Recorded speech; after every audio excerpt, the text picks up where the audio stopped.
গত 18/1/2025 তারিখে বিকাল অনুমান 5:30 সময় আমরা সংবাদ পাচ্ছি যে ময়মনসিংহ মেডিকেল কলেজের সামনে হইতে আসামি আপনার নাইম আহমদ ও আবদুল্লাহ তারা বিভিন্ন আপনার এই সরকারি মেডিকেল হাসপাতাল হইতে আপনার ব্লাড তারা আপনার রক্ত মানুষের রক্ত চুরি করে তারা নিয়ে যেতেছিল।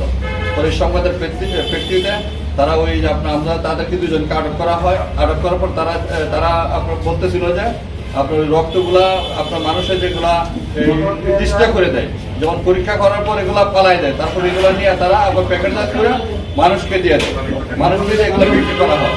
তার মানে বোঝা যাচ্ছে যে আমরা যে রক্তগুলা যে ব্যবহার করতেছি, রক্তগুলা কোথায় কি আসতেছে, কিভাবে আপনার যাচ্ছে আমরা জানতেছি না। এই রক্তগুলা মানুষের শরীরে ইউজ করার পরে মানুষের জীবনের ক্ষয়ক্ষতি করতে পারে, প্রাণঘাতী করতে পারে। তাদেরকে জিজ্ঞাসাবাদে জানা যাচ্ছে এটা চক্র, বিশাল একটা চক্র।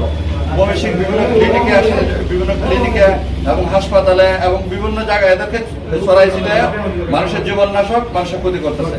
এই চক্রটাকে আমরা আপাতত দুইজনকে আমরা গ্রেপ্তার করতে পারছি। রক্ত যারা পাচার করে মানুষকে বিক্রি করে, এবং এরা দেখা যাচ্ছে এমন রক্ত তারা দেখা যাচ্ছে অনেকদিন হিরোইন এবং মাদক দ্রব্য যারা সেবন করে তাদেরকে রক্ত নিয়ে আসা নিয়ম, যাদেরকে আপনার রক্ত যেখান থেকে অনুমোদিত সরকার অনুমোদিত ব্লাড ব্যাংক যেখান থেকে রক্ত নেওয়া সারা এখান থেকে নেওয়া ব্লাড ব্যাংকের কথা বললে তাদেরকে বিভিন্ন জায়গায় মানুষকে পাচার করে দেয়।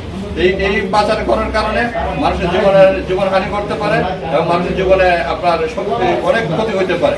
এই জন্য আমরা এই চক্রটাকে দুজনকে আপাতত আমরা গ্রেপ্তার করতে পারছি, তাদেরকে আইনের আওতায় নিয়ে আসতে পারছি এবং এই চক্রের সাথে যারা জড়িত আছে তাদেরকে আমরা আইনের আওতায় নিয়ে আসবো।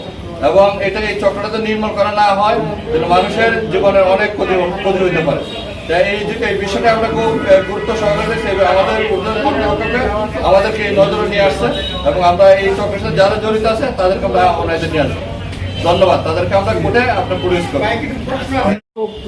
এই ব্যাপারে কোনো অবহিত আছে? হ্যাঁ, ময়মনসিংহ হাসপাতাল কর্তৃপক্ষ তারা এই ব্যাপারে এই দুজনের বিরুদ্ধে অভিযোগ দায়ের করছে, তারা এই চক্রের সাথে জড়িত এবং এই জন্য তাদের বিরুদ্ধে আমরা আইনটাও নিয়ে আসছি। এরা কিন্তু আসলে আমাদেরকে দীর্ঘদিন ধরে এই কাজের সাথে জড়িত আছে এবং আরো অনেক লোক জড়িত আছে এটার সাথে, বোঝা যাচ্ছে। এখানে দেখা যাচ্ছে যে হাসপাতালের আপনার বিভিন্ন সিরিয়াল নাম্বার দেওয়া আছে। এটা কি আসলে কি সঠিক সিরিয়াল নাম্বার নাকি এরা নকল করছে, এটা যাচাই করার বিষয় আমরা রয়েছি। আমাদের কাছে কিছু তাদের কোন একাডেমিক সার্টিফিকেট নাই এবং তারা কোন এদেরকে কোন রক্ত বিক্রি করার তার কোন যোগ্যতাই নাই তারা এবং তারা